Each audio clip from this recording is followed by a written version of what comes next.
sa'kin ka lang. Pagkat di ako sa'yo, wala ka nang pakialam. Kung bakit naging ganito, sa maraming dahilan na aking sinataping, ako'y nag-iingat lang. Nalino ko na bang gusto ko sa'kin ka lang. Pagkat di ako sa'yo, wala ka nang pakialam. Kung bakit naging ganito, sa maraming dahilan na aking sinataping, ako'y nag-iingat lang. Gusto ko sa'kin ka lang.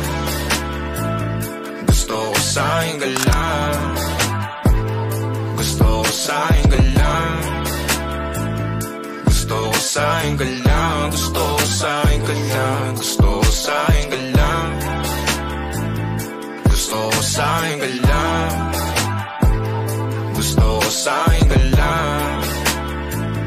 Gusto ko sa'kin ka lang. Gusto ko sa'kin ka lang. Gusto ko sa'kin ka lang. Kadalaman sila sa'yo, ako pati napaboritong ka na ko muna sandali yo hanggang ngayon. Di mapalagi sa mga tanong, saan ba patungo? Hanggang dito na lang, pang-andyan ka na lang pagkakailangan ng amat. Yan na mahirap malulong pag ako kaharap, utak mo nandoon. Saan napunta? Baka dulot rin ang kakatungga. Saglitan ko rin naman ang napunang marupo kapag kahirap mapatumba. Sino ba sa atin na mauuna? Ang umami magkasunduan sa pahayag na gusto kita. Pangaakit mo nang umumbita, umisa ka pa nun di mo ko mabigla. Mapabalisa akong mapapalitan, wala na nga ba akong mapabalikan. Parang kahapon ay ayos lang tayo, ngayon hiwalay na't magkagalit ka. Makakailang paliwanag pa ba ako sa'yo? Manipis lang ang tsansa magtagal tayo, lalo't sa ganitong panahon bago pa ka malibutan. Nalinaw ko na bang gusto ko sa'kin ka lang. Pagkat di ako sa'yo, wala ka na pakialam. Kung bakit naging ganito, sa maraming dahilan na aking sinataping, ako'y nag-iingat lang. Nalinaw ko na bang gusto ko sa'kin ka lang. Pagkat di ako sa'yo,